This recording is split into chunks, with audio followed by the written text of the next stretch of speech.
So, balik tayo sa pangalawang pinakamahalagang utos. Mahalin ang kapwa katulad ng pagmamahal sa sarili. So, malinaw na yung pagmamahal na sinasabi ng Diyos ay yung pure love.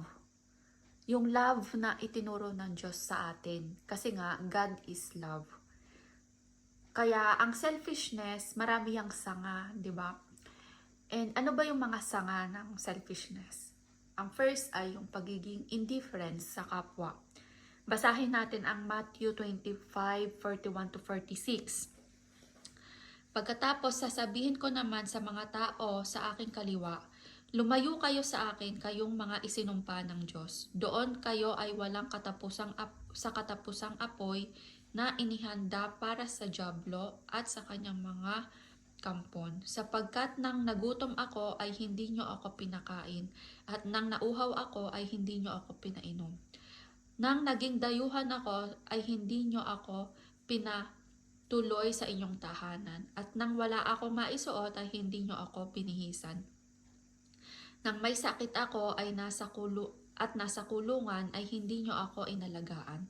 Tatanungin nila ako, Panginoon, kailan po namin kayo nakitang nagutom, nauhaw, naging dayuhan, walang maisuot, may sakit, o nasa kulungan, at hindi namin kayo tinulungan? At sasagot ako bilang hari, sinasabi ko sa inyo ang totoo, nang hindi nyo tinulungan ang pinakahamak kong mga kapatid, ako ang hindi nyo tinulungan. Itataboy ko ang mga taong ito sa walang hanggang kaparusahan. Ngunit bibigyan ko ang mga matuwid ng buhay na walang hanggan. So, ayun. So, ang pagiging indifference sa kapwa ay isang malaking kasalanan sa Diyos. Ang second naman na sanga ng selfishness ay ang mapagmataas sa tao, no? Na yung tipong wala silang pakialam kung mayroon na silang natatapakan na tao. Kasi nga, di ba, may mga ganon. Mostly yung mga, yun nga, yung pagmataas ang tingin mo sa sarili mo, parang ang baba na ng tingin mo sa iba, di ba? So, ayun. Ang third naman is pagiging greedy.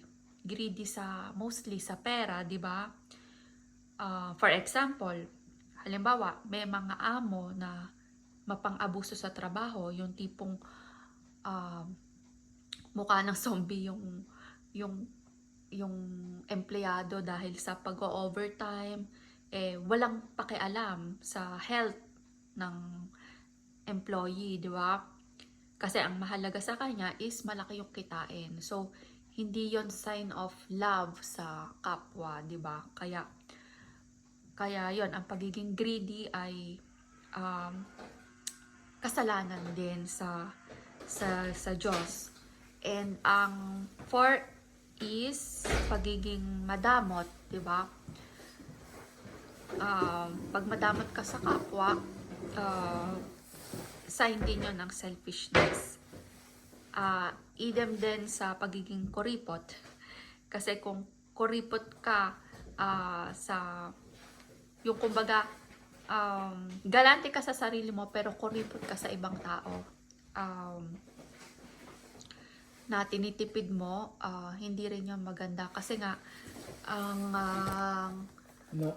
ang pagiging generous ay tinuro sa atin ng Diyos. Kasi nga, God is generous.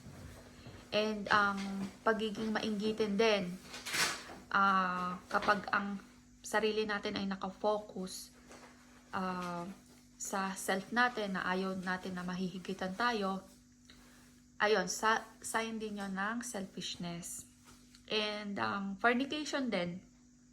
For example, may asawa na pero pumapatol pa sa iba dahil ang iniisip nila is yung sarili nilang kaligayahan, di ba? Yung wala silang pakialam kung meron silang masasaktan na tao, kung marami silang mga taong masasaktan, di ba? So, sign of selfishness din yon. Kaya, kung magre-reflect pa tayo, napakarami pang mga sanga ng pagiging selfishness. Kaya, love one another, be humble, 'di ba? So ayun yung mga tips para magkaroon tayo ng grateful heart.